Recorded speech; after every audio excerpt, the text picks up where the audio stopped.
والصلاة والسلام على أشرف الأنبياء والمرسلين نبينا محمد وعلى آله وأصحابه أجمعين ومن تبعهم بإحسان إلى يوم الدين. أما بعد، رب اشرح لي صدري ويسر لي أمري واحلل عقدة من لساني يفقهوا قولي. سبحانك لا علم لنا إلا ما علمتنا إنك أنت العليم الحكيم. تمام تر تعریفیں، ہر طرح کی حمد و ثنا، کبریائی، بڑائی، بزرگی اس اکیلے اللہ وحدہ لا شریک کے لیے لائق و زیبا ہے، جو مالک ارض و سما ہے، خالق کل ہے، مالک الملک ہے، مختار کل ہے. محترم و معزز بھائیوں، جیسا کہ آپ کو معلوم ہے، پچھلے 6-7 ہفتوں سے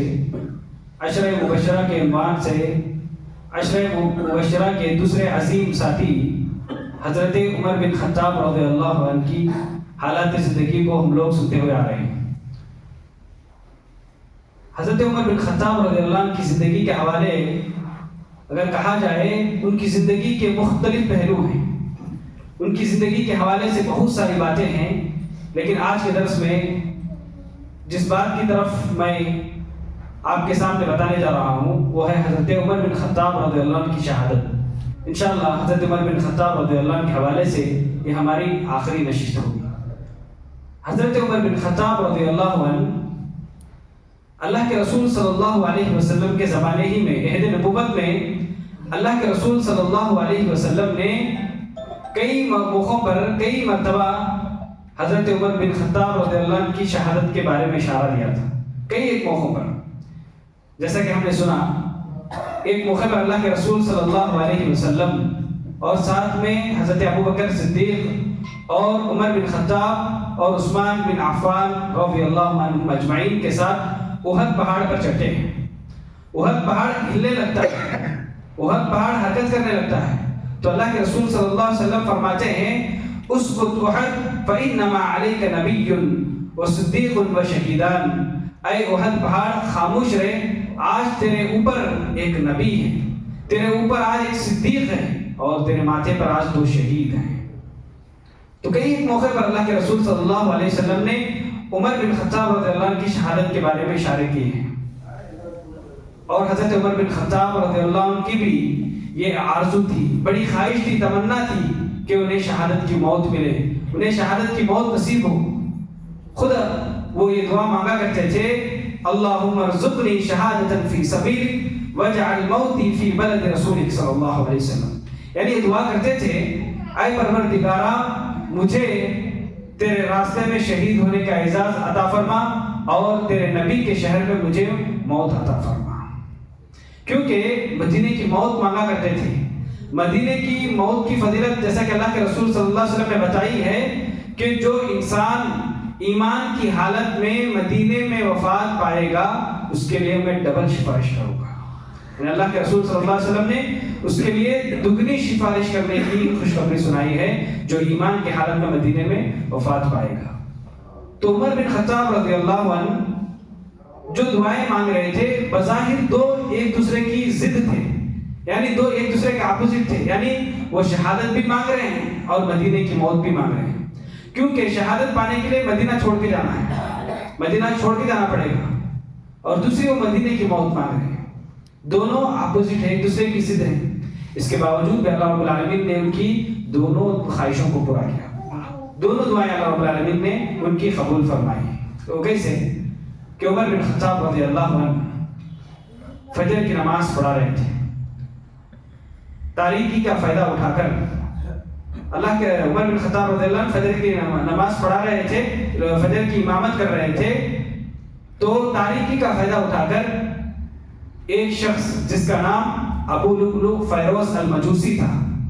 اس نے دیکھا تاریکی کا موقع کا فائدہ اٹھا کر عمر بن خطاب رضی اللہ عنہ جب امامت کر رہے ہیں، فجر کی نماز پڑھا رہے ہیں، اس نے موقع کو تاریکی کا فائدہ اٹھا کر اس نے عمر بن خطاب رضی اللہ عنہ کے پیٹھ میں چھرا پھونک دیا. حدیث میں آتا ہے کہ عمر بن خطاب رضی اللہ عنہ کو 3 مرتبہ، یا ایک اور روایت میں آتا ہے کہ 6 مرتبہ جو ہے عمر بن خطاب رضی اللہ عنہ کو چھرا پھونکا گیا تھا. بہرحال عمر بن خطاب رضی اللہ عنہ تڑپتے ہوئے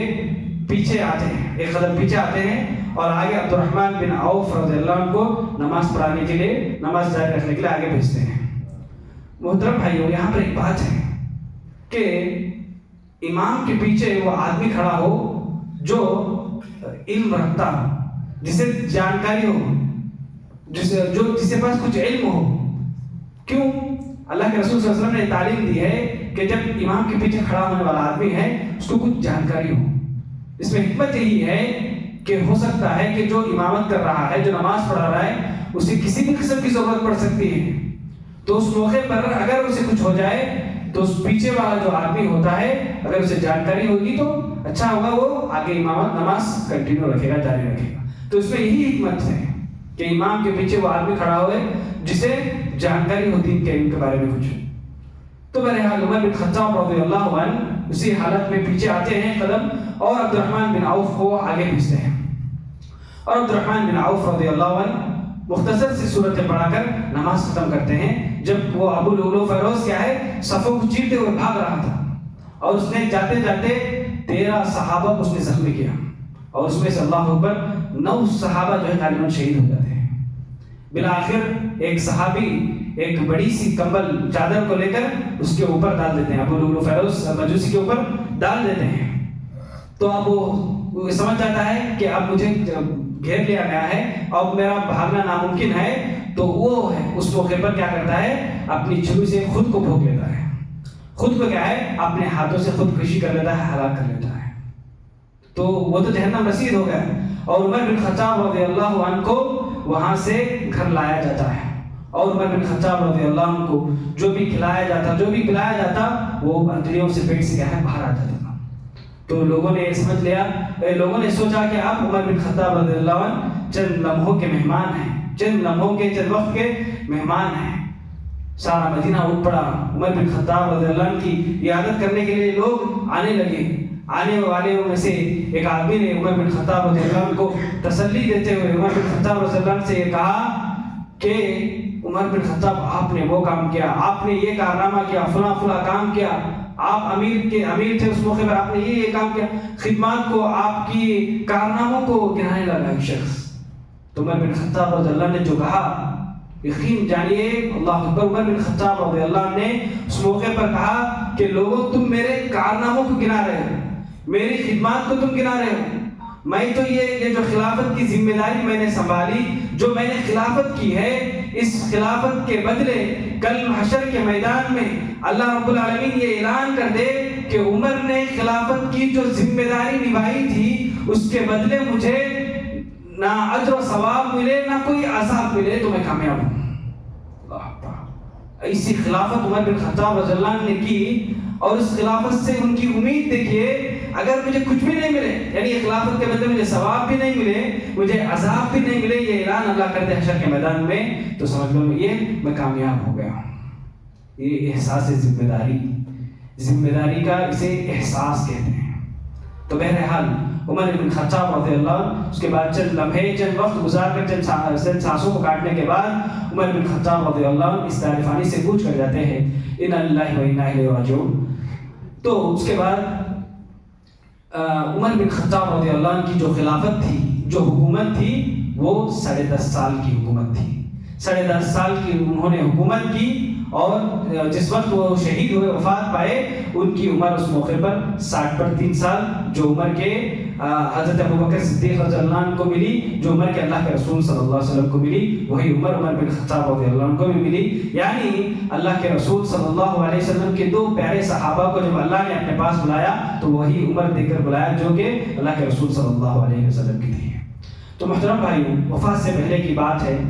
عمر بن خطاب رضی اللہ عنہ کی بڑی خواہش تھی، بڑی آرزو تھی کہ وہ اللہ کے رسول صلی اللہ علیہ وسلم اور ابوبکر صدیق رضی اللہ عنہ کے پہلو میں دفن ہو۔ تو عمر بن خطاب رضی اللہ عنہ کو جب چھرا جھونک دیا گیا تو انہوں نے اپنے بیٹے عبداللہ بن عمر سے کہا کہ اے عبداللہ،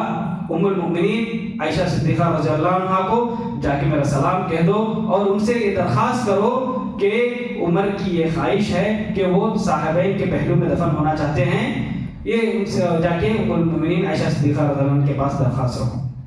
تو ان کے بیٹے عبداللہ بن عمر جاتے ہیں، عائشہ صدیقہ رضی اللہ عنہ کو سلام پیش کرتے ہیں اور کہتے ہیں کہ ابا جان نے آپ سے درخواست کی ہے کہ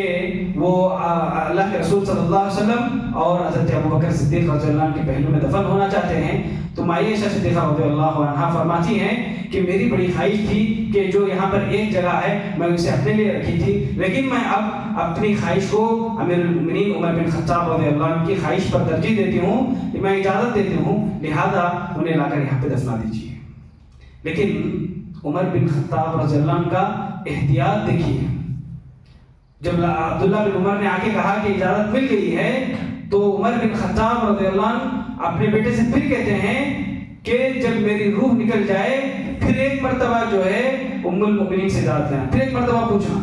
کیونکہ ہو سکتا ہے ام المؤمنین نے میرا پاس و لحاظ رکھتے ہوئے، میرا خیال رکھتے ہوئے مجھے نہ کیسے کہیں، ہو سکتا ہے اس لیے ان کے منہ سے ہاں نکل گیا ہوں، لیکن جب میری روح نکل جائے پھر ایک مرتبہ اجازت لینا، اگر اجازت ملے تب جا کے دفنانا، ورنہ مجھے عامت المسلمین یعنی مسلمانوں کے قبرستان میں دفن کر دینا۔